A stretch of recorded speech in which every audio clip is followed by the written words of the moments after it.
What's good is your boy Tag Money, and today I'm gonna talk about the Hermetic Mages. Mages mean magicians who practice high magic or ceremonial magic. So if you consider yourself a mage, that means you can practice high magic or ceremonial magic. And the Hermetic Mages, this is what they go by. But basically those who practice the Hermetic teachings and stuff. Now the Hermetic teachings or the Hermeticism came up in Egypt when the Greeks came to Egypt and Alexander, and then I think the town called Alexander or the kingdom of it. And they had mixed their Greek beliefs with the Egyptian beliefs. They came up with Hermeticism and stuff, and the teachings of esotericism and occultism in many different ways. But the Hermetic Mages, they practice ceremonial magic or high magic, if you want to call it, or some type of form of it. You know what I'm saying? Because when it comes to folk magic, that's lore magic or the magic for the community or for yourself or anything that benefits anything around surrounds you. So Hermetic Mage or mages, people who go by mages are basically they practice ceremonial magic or high magic. And that's what it really comes down to when it comes to the Hermetic mages. So when it comes down to the Hermetic Mages, they mainly work with angels a lot. They probably work with demons too if there's a dark side behind it, but they mainly deal with angelic or angels-like beings in a ceremonial magic or their high magic, I guess. And that's what it really comes down to. I'm not a Hermetic Mage. I'm a hoodoo practitioner or a ganja hoodoo practitioner. I practice, ancestor veneration, but I mainly work with the Orishas and the lower spirits. Mainly work with them and any spirits that's connected to the Dungeons and Dragons or the D&D universe when it comes to the astral races and beings that exist within that universe.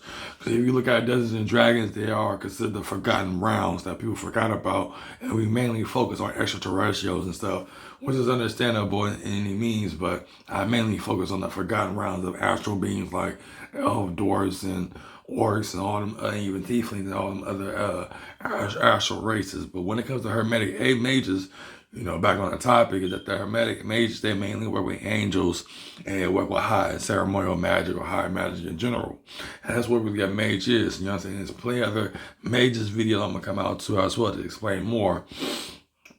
But that's what the Hermetic mages or the Hermetic magicians are. They work with angels, you know what I'm saying? Like the Golden Dawn, I think they practice Hermeticism as well. And they mainly work with the Egyptian gods as well in the Golden Dawn.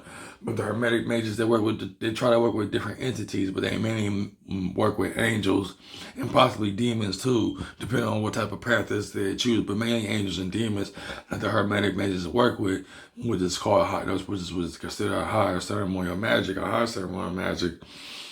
in the way that they practice. So when it really comes down to the Hermetic mages and stuff, they mainly, do a lot of spiritual work. They meditate and light candles and do sigils and do black mirrors and all them type of things. So it's basically a very powerful magic. I mean, for me, I practice candle magic and, doing tarot readings on myself and, meditate and light incense, do all that type of things. But also, that's considered my hoodoo practice as well, doing all those type of things as well. But when it comes to the Hermetic mages, they're very powerful magicians in the way they practice. They learn other magical paths as well, learn about other different magical practices. Because they mainly deal with grimoires and reading from grimoire books and stuff.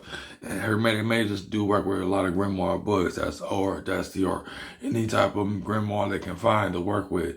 So they consider like the Horizons and Diablo 4. And that's why Hermetic mages are considered like the Horizons of this physical earth. But they're very powerful magicians. They're very powerful mages and powerful ceremonial magicians. I know I'm repeating myself, but that's all I can say for now. And also when the Muslims came to enter Egypt as well, that's when Arabian magic was created as well, or the Arab magic type of practice or folk magic that entered into Egypt when the Greeks and everybody left that time, and then the Muslims start coming towards the northern kingdom of Egypt and stuff. But that's what I'm trying to say. I know I'm losing my voice. I'm definitely losing my voice explaining this. I don't know why, but that's happens sometimes. But I hope you get understanding what I mean about the Hermetic mages. They're high magicians, and they're very powerful and incredible when they work with angels and demons or any type of beings.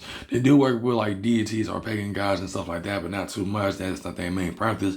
That's mainly for folk magicians or pagans or people who are connected to the entities or deities and during the whatever time and during their ancestor time. And that's what they want to say. This is your boy Tab Money. I hope you get used to the new series I'm coming out with.